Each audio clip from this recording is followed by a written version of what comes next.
Number 10. Marrying a snake. Dawn Arguello, a 46-year-old woman from Texas, was volunteering for an inmate advocacy group when she met Nico Jenkins. Jenkins went on a killing spree in 2013 and killed 4 people and was sentenced to die.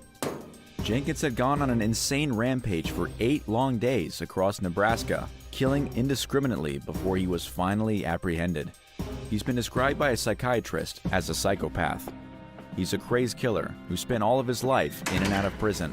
Right before the shooting spree, he had just been released from jail for a separate crime spree involving carjackings. Despite Jenkins being a sadistic criminal, Dawn Arguello fell madly in love with him. The couple are now set to be married. She described her fiancé as a very sensitive man. She says he's highly intelligent and that he never really hurt a fly. At least, not again. She doesn't have a problem with his checkered past, nor the fact that he has now tattooed her name on his head. To be quite honest, Dawn might be a little crazy herself. Jenkins is a complete psycho. He sliced his tongue in half to make it look like he was a snake. He smeared his own blood on his cell walls. He also mutilated his own private part to make it look like a serpent. And finally, he has 666 carved into his forehead. But he's not the brightest tool in the shed. Obviously, Jenkins used a mirror, and the numbers came out inverted. Number 9. Doreen Lioy and Richard Ramirez. Richard Ramirez was the Night Stalker, sentenced to death after convicted of a bizarre string of murders, robberies, and sexual assaults throughout Los Angeles and San Francisco. This was back in 1985. Richard is so famous that they've even just released a new Netflix documentary series about him. But the truth is always stranger than fiction, especially when it comes to Doreen Lioy, the girl that married a truly disturbed individual. Doreen was working as a freelance magazine editor when she first met Richard. According to the San Francisco Chronicle, she started sending him letters in 1985. This was shortly after he was arrested and while he was still waiting to be tried. She was struck by how vulnerable he appeared in TV reports. She had already been sending him letters, and now she started visiting him. Soon, she was showing up at the San Quentin State Prison 4 times a week. Things got bad for Doreen at home after that. She became serious about her relationship with Richard Ramirez, and her friends disowned her. Her sister told the San Francisco Examiner in 1996 that she was upset to be linked to her sister. She hated being related by blood to somebody going out of their way to make a relationship with one of the worst people the city has ever seen. Nonetheless, the pair married in 1996. The service was 15 minutes long. The marriage itself lasted for 13 years, until in 2009, when something awful happened. Ramirez was linked by DNA to a terrible crime against a 9-year-old girl in 1984. After that, Doreen bailed. Number 8. The Many Wives of Charles Manson. We all know who Charles Manson is. He was a master manipulator who influenced members of his so-called Manson family to commit murders in the late 1960s. Manson was described as irresistibly magnetic, extremely charismatic, and hard to argue with. It's no surprise that a man who was able to convince people to commit murder for him has been able to charm women into marrying him after incarceration. Charles Manson was first married to Rosalie Jean Willis. He was 20 and she was 15 when they tied the knot in 1955. They moved to Los Angeles. Manson was arrested for stealing a car, and Rosalie was pregnant. He was given 3 years in prison. While inside, Rosalie gave birth to Charles Manson Jr. She also divorced him before he could get out, later changing her son's name to Jay White. His second wife was Leona Stevens, married in 1959 and divorced in 1963. It's not surprising they split up. Manson had driven his wife and another woman to Mexico to pimp them out for money. They also had a child together, though we're not exactly sure where Charles Luther Manson is now. After Manson was locked up, he became engaged to Afton Elaine Burton in 2014. The pair obtained marriage licenses, with Burton being just 17 and Manson being 80. She started visiting him in 2007. The marriage was announced in 2014. How did she visit him in prison at 10 years old? But it never came to pass. It later came out that Burton had only wanted to marry Manson so that she could keep his corpse after he was dead and display it in a glass coffin for money. Number 7. The Wives of the Menendez Brothers. Lyle and Eric Menendez were given life in prison for murdering their parents back in August of 1989. Lyle was 21 and his brother was 18 when they opened fire on their parents. They went through 15 gunshot rounds, leaving their mother and father unrecognizable. And while this kind of thing may happen more frequently than we'd all like to admit, this particular incident gave heaps of attention. That's because it happened in Beverly Hills. Their parents were very wealthy, and nobody could figure out why the boys murdered them. The young men went on shopping sprees. They had a very privileged life. But things weren't so good on the inside. The brothers claimed that their father was abusive physically, while their mother was abusive mentally. They killed them because they felt they had to. The brothers did seem genuinely remorseful after the murders. Maybe that's why Playboy model Anna Erickson married Lyle in 1996, but divorced him when Lyle got busted writing letters to other women. Then Lyle got married a second time in 2003 to a woman named Rebecca Sneed. They've been married for 20 years. Eric's been married for over 20 years now to a woman named Tammy since 1999. Do you think it's healthy to be married to someone stuck in a jail cell for over 20 years? Let us know your thoughts on this bizarre case in the comments. And don't forget to subscribe if you haven't already. Number 6. Married to a bad mortician. Mala Fuller was married to a man charged with a double murder and accused of abusing over 100 corpses at the hospital where he worked. Amazingly, Mala was his third wife. How someone who plays inappropriate games with dead bodies manages to get married 3 times is beyond me, but he did. David Fuller murdered Wendy Nell and Caroline Pierce in 1987 and got away with it for 3 decades. The only reason he was finally caught is that police looked back at the cold cases and used new advances in DNA testing. David was arrested in 2020 and officers went to his house to carry out a search. That was when they found the disturbing footage. He had recorded himself abusing corpses between 2008 and 2020. Nobody knows exactly how many dead people he defiled, but it could be anywhere from 100 to 500. Honestly, nobody knows. He's been working in hospitals since 1989. That's a lot of time alone near dead bodies. As for his wife, Mala lived with him for 20 years and 4 months. After he was arrested and charged, she moved out of the house, saying she now wants to live a life completely alone. It must be sickening to know that her husband was messing around with dead bodies, then going home and messing around with her. Number 5. Living with a killer. Paula Dietz woke up one morning and realized she was married to one of the most ruthless serial killers in American history. His name is Dennis Rader, and he is the BTK murderer. Dennis moved to Kansas in 1970 after a brief spell with the U.S. Air Force. He graduated from Wichita State University in 1979 and got a job installing security systems. This gave him a great excuse to access his victims' houses. After getting his dream job, he went on to murder 10 people. Paula lived with him the entire time and never even had a clue. Dennis murdered 4 members of the Otero family in 1974. He killed a girl named Shirlene that same year, and then 2 other girls in 1977. Then he went dark until 1985. Once he started up again, he kept killing until 1991. He was caught just shy of 15 years later in 2005 because of letters he'd sent to the media telling them about the murders. After Dennis was caught, he pleaded guilty to every murder and was sentenced to 175 years. He was named the BTK murderer because of the words in the letters he sent to the media: bind, torture, kill. Paula claimed she had no idea that he was murdering people in his spare time. Immediately after he was captured, she filed for divorce. He was granted by a judge the same day, and she left Kansas soon after. Paula hasn't been seen again. She never gave a single public statement. No photos of her can be found on the internet. And she has never visited her ex-husband in prison. If you ask me, she really didn't know she married a monster. Number 4. Rock and roll and murder. Varg Vikernes became a big deal in the 1990s when he was convicted of manslaughter. He stabbed his fellow band member to death and then committed arson attacks on a trio of churches. His stage name was Count Grishnik, and he's played in a handful of extreme metal bands. He was given 21 years in prison for manslaughter and arson, but was released in 2009. He served only 16 years. Before he was released, Marie Katchett was just graduating from high school. She got a hold of Varg, the pair hit it off, and she gave birth to their son before he had even gotten out of jail.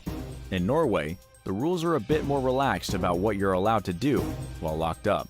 The family lived in Norway for a bit, then moved to France. Marie and Varg had 6 children together, schooling the kids at home. They've actually gotten pretty wealthy by posting pagan-themed videos online and selling books. Number 3. The Beast of Ukraine's Wife. Serhiy Tkach attended the funeral of a friend's deceased daughter in 2005. The young girl was only 9 years old when she was abducted and strangled to death. Going to the funeral turned out to be a pretty bad move for Serhiy, as he was the one who murdered her. Some of the girl's friends were at the funeral. They recognized Serhiy as the creepy guy who was talking to the girl just before she vanished. He realized something was wrong when people at the funeral began staring at him and whispering. He took off for his life, but was arrested by the cops later that same day. It's now believed he killed at least 100 young girls and women throughout Ukraine. It was a killing spree that lasted for approximately 25 years, from 1980 to 2005. After the sick monster was arrested, a teenage girl named Alina saw him on TV and immediately became interested. She started writing to Serhiy, and they became pen pals. They ended up getting married in 2015. They had a baby in the prison, and Alina stopped her visits in 2018. She also deleted all her social media, so nobody knows what happened to her. To be honest, chances are she was a confused teen who saw a psycho and reached out for attention. But once she actually had his baby and became something of an adult, she realized she had made a huge mistake. Luckily for her, Serhiy had a heart attack and died a few months later after her last visit. Number 2. Carol Hoff and the Stench of Dead Rats. Carol Hoff was the high school sweetheart of John Wayne Gacy. They were married for 4 years while Gacy was murdering and mutilating young men in his spare time. In the very house they lived in together. She never learned about the murders until after they had already gotten divorced in 1976. Let's go back to the beginning. The couple met when Gacy was only 16. They went their separate ways and then met again as adults. Gacy was a relatively successful man who ran a business and owned his own home. Carol was financially bankrupt and a single mom. Since Gacy also spent his spare time as a clown entertaining kids, he really seemed like a catch. They got married in 1972, with Carol not knowing Gacy had already killed a boy of 16 and stuffed his body into their crawl space. What Carol also didn't know was that before she reunited with Gacy, he's been given a 10-year conviction. He'd been divorced, and he had just gotten out of prison on good behavior. He's been convicted for hiring teenage boys to help with his housework, only to sexually assault them. And yet Carol knew none of this. Then for 4 years they were together. She ignored the horrible stench of dead rats constantly wafting up through the floorboards. Gacy said it was a leaky sewer pipe, and she always believed him. It's honestly hard to say if she was willingly ignorant, or if she knew something terrible was going on, or if she was really just that blind. Carol eventually had enough and got a divorce in 1976. When she was out of the house, Gacy really went crazy with the murdering. He killed dozens more before finally being caught in 1978. Gacy was killed by lethal injection on May 10, 1994. And number 1, settling down with a killer. In 1990, Sheila Keene put white face paint on, an orange wig, and killed the wife of her secret lover. Her victim was Marilyn Warren, whose last few seconds alive were spent wondering why there was a clown standing in front of her. Marlene was standing in the doorway of her house with a clown on her front stoop presenting flowers and balloons. Before she realized what was happening, a gun had replaced the flowers and a bullet went straight through her face. Sheila, still dressed like a clown, fled in a vehicle and vanished. The vehicle was found a few days later, but Sheila was gone. The police suspected Sheila from the very beginning, but never had the evidence to convict her of the crime. The motive was clear enough, though. Sheila was having an affair with Marlene's husband, Michael. Sheila wanted Michael all to herself. This isn't so much a case of a woman dating a bad boy, but of a man unintentionally dating the woman who killed his wife. 27 years after the crime, police finally arrested Sheila in 2017. She was still living with Michael Warren, but because of time and the pandemic, Sheila is still waiting for a trial in 2022.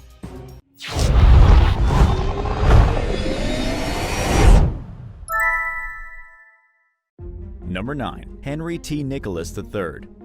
An exorbitantly wealthy businessman named Henry T. Nicholas III had numerous brushes with the law over the years. But his most shocking arrest came in 2018 when a smorgasbord of illicit substances was allegedly seized from his Las Vegas hotel room. Police accused the eccentric billionaire of trafficking drugs after they reportedly found marijuana, heroin, cocaine, methamphetamine, and ecstasy in his possession. They also said that they found used-up canisters of nitrous oxide, more commonly known as laughing gas, and that the man's 37-year-old friend, Ashley Fargo, was unconscious at the bizarre scene, with a partially deflated balloon in her mouth. The following year, Nicholas entered an Alford plea to 2 felony drug possession charges.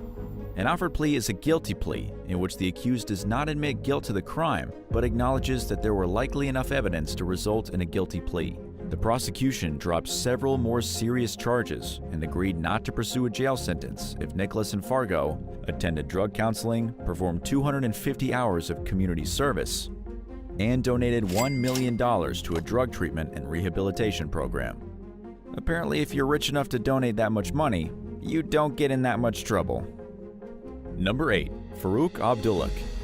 In 2008, the lifeless body of a 23-year-old Norwegian woman named Martine Vik Magnussen was found beneath some rubble in the basement of a London apartment complex.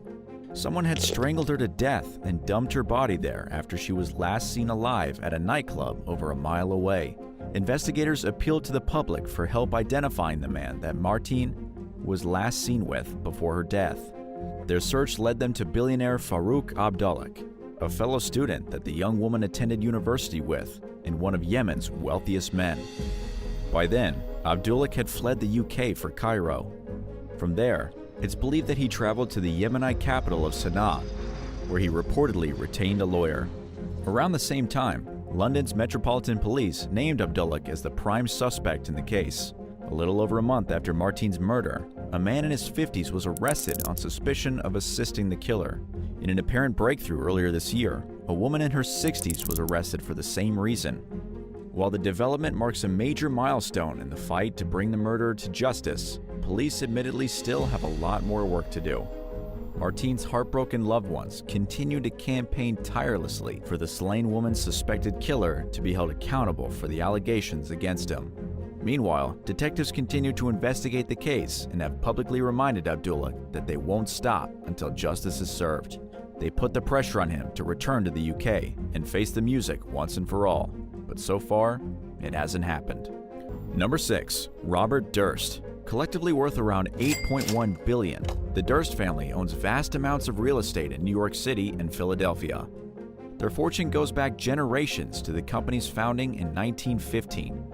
In 2006, heir Robert Durst sold his $65 million stake in the business to his relatives. He was originally expected to take over the business, but his younger brother, Douglas, was chosen for the job instead. Family members would rather later testify that Robert's behavior became eccentric before he left the company. Douglas said that he was afraid of Robert and believed his older brother wanted to kill him. But the real estate heir was strange even before then. In 1982, his first wife, Kathleen McCormick, disappeared.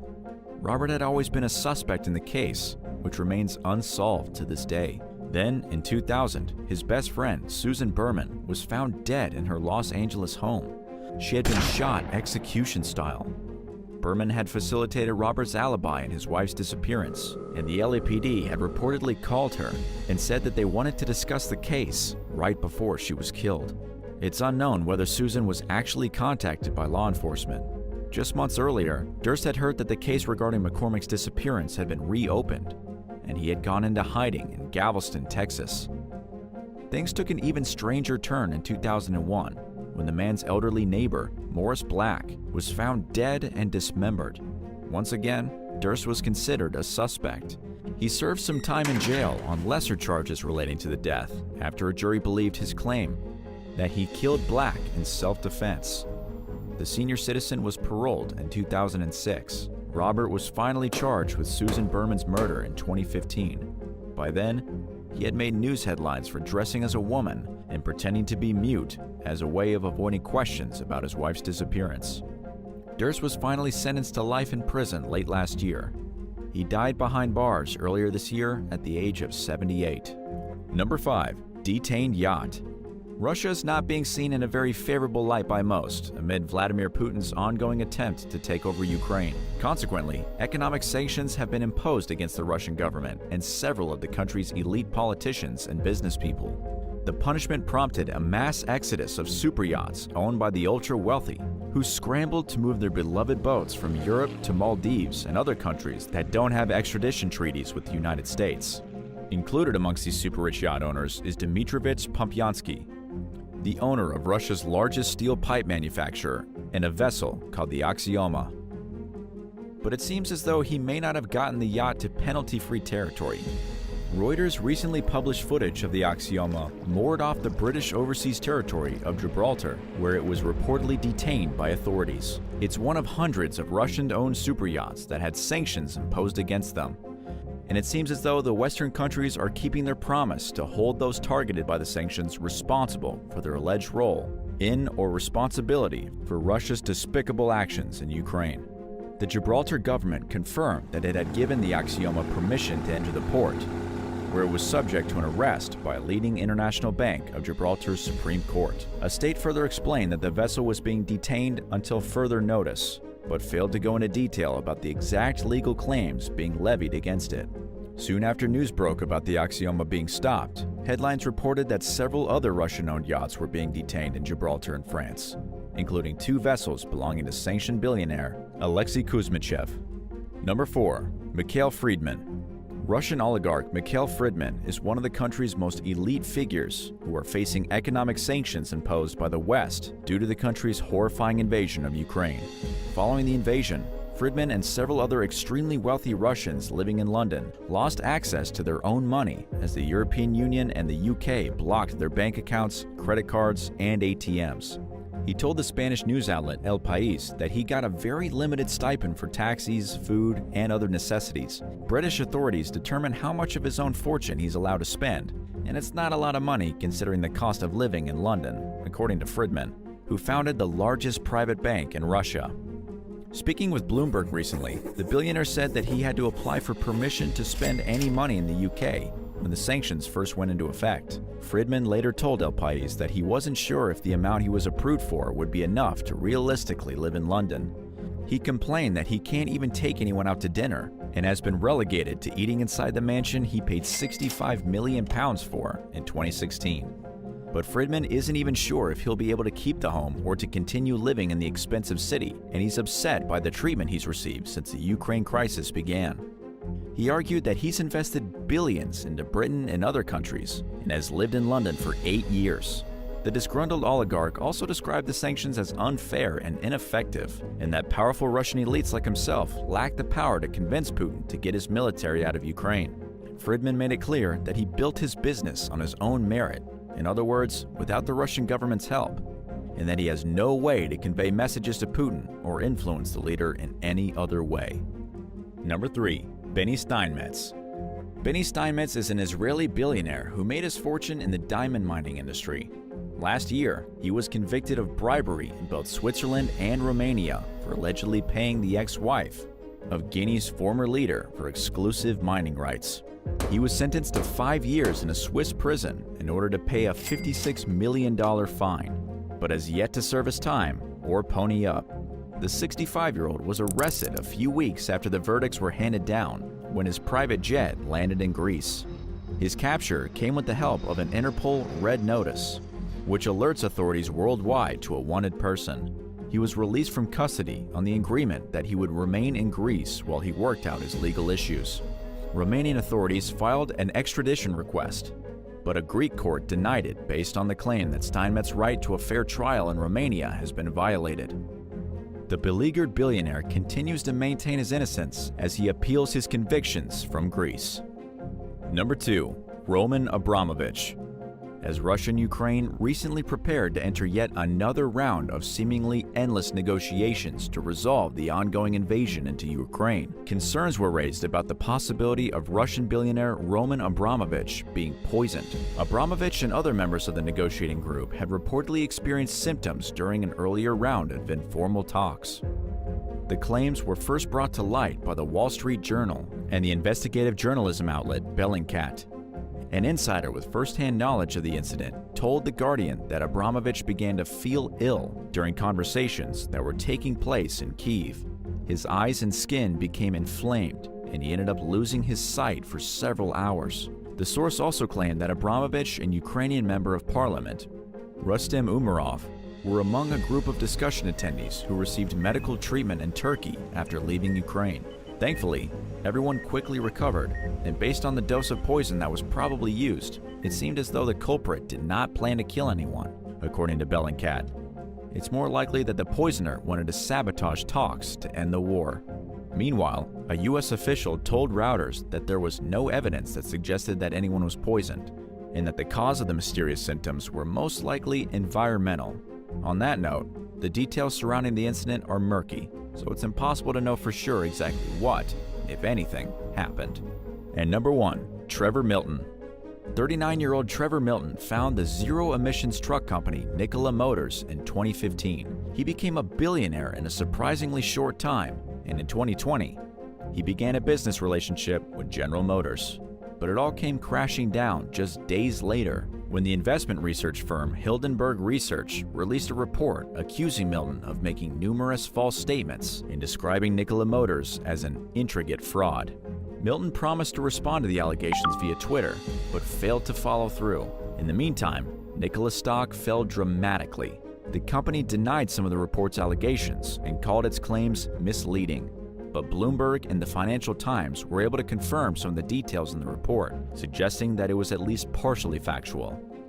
Consequently, Milton resigned from his position at Nikola and became the focus of several federal investigations into the fraud accusations. He was indicted by a grand jury last July on 3 counts of criminal fraud and also faces civil penalties. Milton pled not guilty after surrendering to authorities and was freed on a $100 million bail as the case works its way through the justice system.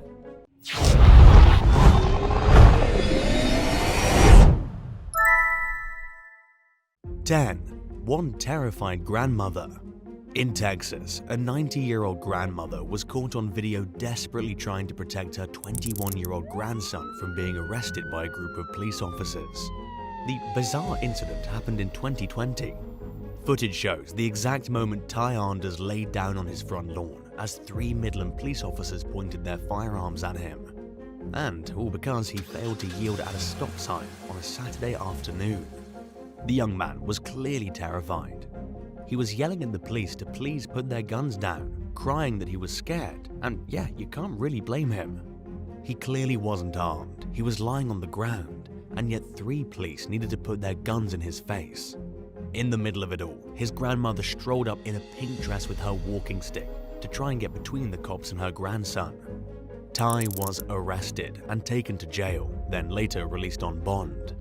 The reason the cops had treated them so harshly was that he blew through a stop sign and then refused to pull over until he got to his grandmother's house.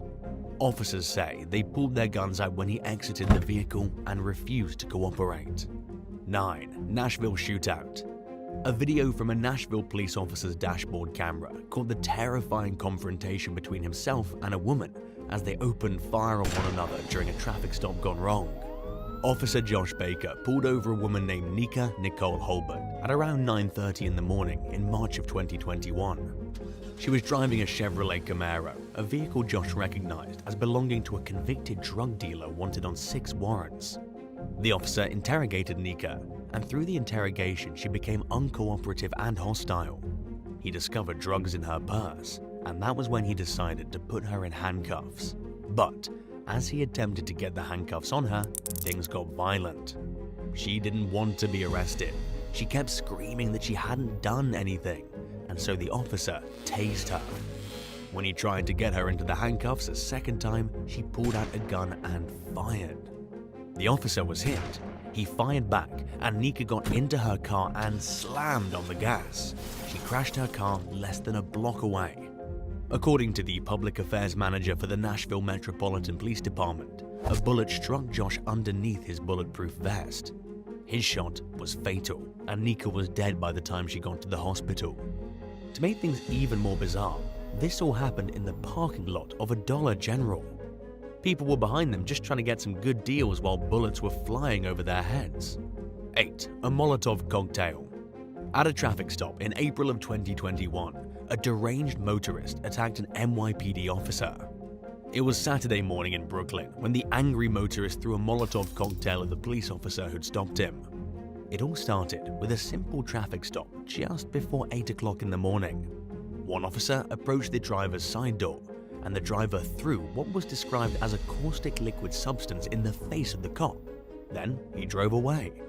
Another officer tracked the vehicle down soon after and pulled up behind it. The man stopped the car and got out, then threw a lit Molotov cocktail at the cop car, but it was a flop. The vodka bottle bounced off the patrol car and shattered in the street with no damage done.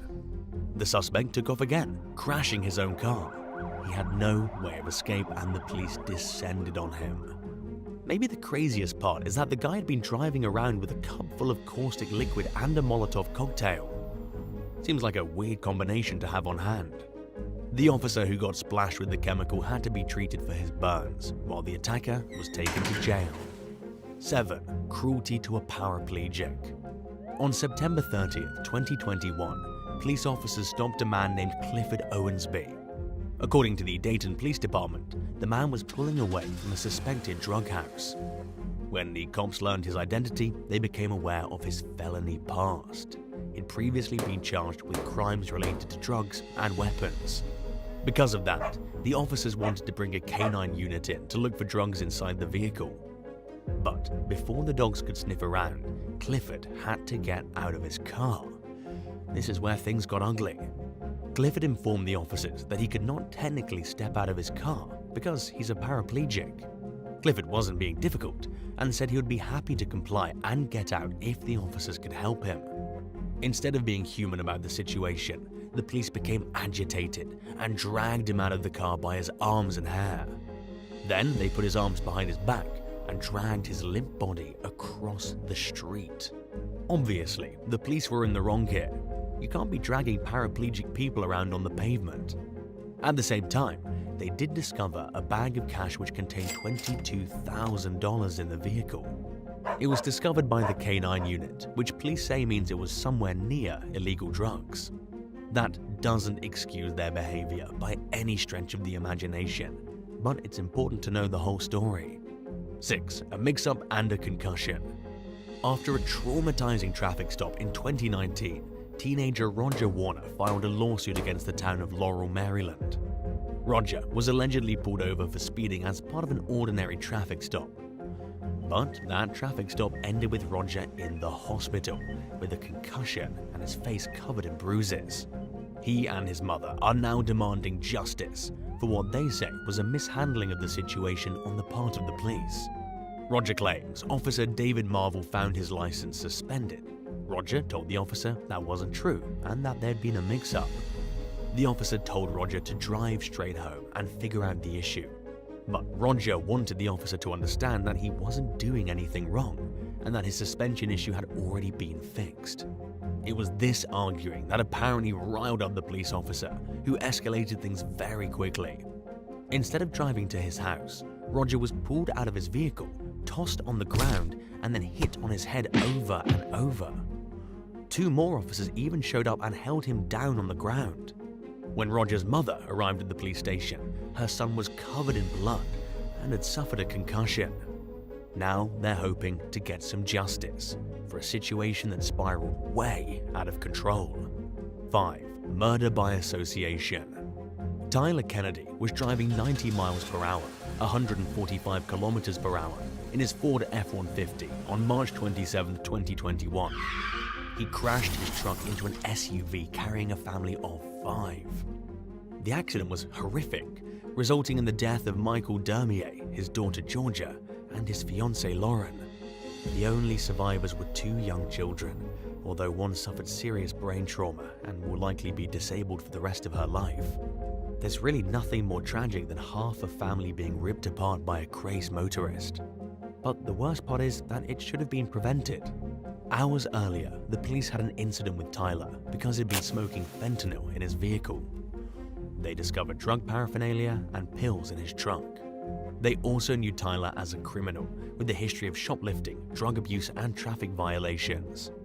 Nye County deputies were called to the local park, where Tyler had allegedly threatened to shoot somebody. Yet despite this guy driving around high on fentanyl and threatening to kill people, the police let him go. One of the deputies was even caught on body cam footage, saying that was a huge waste of time. Well, it wouldn't have been a waste of time if Tyler had been arrested. The cops let him go because he was too much of a hassle to deal with, too much paperwork, and their failure to do something resulted in the deaths of 3 innocent people. 4. A deadly ambush. Deputies in Florida were ambushed back in August of 2021 by a man described as a violent career criminal. The incident began as a routine traffic stop. Police pulled over a vehicle that had 3 adults and an infant inside. As the officers were chatting with 2 of the passengers, they asked the third to get out of the vehicle. Instead, he leaped into the back seat, snatched up a rifle, and opened fire. Officers ran for safety, with one of them taking a bullet in the leg. Things got real very quickly. The officers dug down, but the gunman was already on the move. Luckily for the police, his weapon jammed as he was hunting them down, sneaking behind their own patrol vehicle. He used the butt of his rifle to smash one deputy in the face, and this act of brutalism allowed the deputies to open fire. From start to finish, about 60 seconds elapsed. According to the investigators, that was enough time for 61 shots to be fired. The suspect, later identified as Paris Wilder, was dead at the scene. His rap sheet was enormous, including charges of armed robbery, battery of a law enforcement officer, and even attempted murder. He was out on bond at the time of the ambush and had 2 active warrants. 3. A series of unfortunate events. In December of 2012, a trip to the convenience store ended in tragedy, and 2 people were killed when a routine traffic stop went totally off the rails. Ida Murphy was walking from her home on Northampton Street to the market to get some juice. She was 54 years old. As Ida was walking to the store, she got tangled up in a shootout. Police had pulled over a man they suspected was drinking and driving. There was a confrontation, and one of the cops fired his weapon. The drunk driver hit the gas of his SUV and crashed into some light poles. One of those light poles toppled over and fell right onto Ida Murphy's head. Her skull was crushed, and she was killed instantly. It was a total fluke that this happened to Ida. She was really at the worst possible spot at the worst possible time. Had she left 30 seconds earlier, she would have been past the light pole and maybe still alive today. It was just one of those unforeseeable freak accidents, and it left the community and Ida's family devastated. 2. Capital murder of a cop. A veteran cop was killed in June of 2021 after he got run over by a pair of suspects fleeing a traffic stop. His name was Kevin Apple, on the force for 23 years. He was making a routine traffic stop in Arkansas when the vehicle he approached rammed into him, then dragged him up the road. It was vehicular manslaughter, every officer's worst nightmare who's ever had to pull somebody over. Apple and another officer named Brian Stamps had been responding to a call about a blue Jeep that had just committed property crime. They spotted the vehicle with that description at a convenience store and gas station and used their squad car to box it in. They assumed the Jeep was stuck, and so Kevin Apple approached the driver. It was the moment the driver was waiting for. He hit the gas, ran over Kevin, and plowed through his squad car. As the Jeep peeled away, Officer Stamps opened fire. As you can imagine, the Arkansas police were not about to let this kind of thing slide. They tracked the killers down almost instantly. They soon had Shauna Ray Cash and Elijah Anna DeLoza Sr. in custody and charged with capital murder. Elijah was only 18 years old, Shauna only 22. They're both almost definitely going to be in jail for the rest of their life. Not only because they committed capital murder, but because they ran over and killed a cop in an extremely horrific and merciless way. 1. Tragedy in Maryland. Norali Paz Chavez died after crashing into a fence post and hitting a tree following a routine traffic stop in Maryland. It happened at 1:30 in the morning on a Saturday, February 26, 2022. Montgomery County Police say an officer saw her car commit a traffic violation, and so they tried to pull her over. Instead of complying, Paz Chavez drove away. She tried to outrun the police, but only got about 2.5 miles, 4 kilometers. She lost control of her vehicle and crashed, and was pronounced dead at the scene. It's tragic that such a young woman, only 26 years old, passed away under such violent circumstances, and her family just doesn't understand how it happened. Her mother, Wanda, is devastated by the accident, saying her daughter was her reason for living. Wanda also said in an interview that she just doesn't get why her daughter would drive away rather than pulling over. Even the police don't know exactly why she tried to drive away, but believe she may have been under the influence of alcohol. Thanks for watching. Would you rather have police point their guns at you or be in the car with a drunk driver? Let us know in the comments below, and don't forget to subscribe. See you next time. Bye.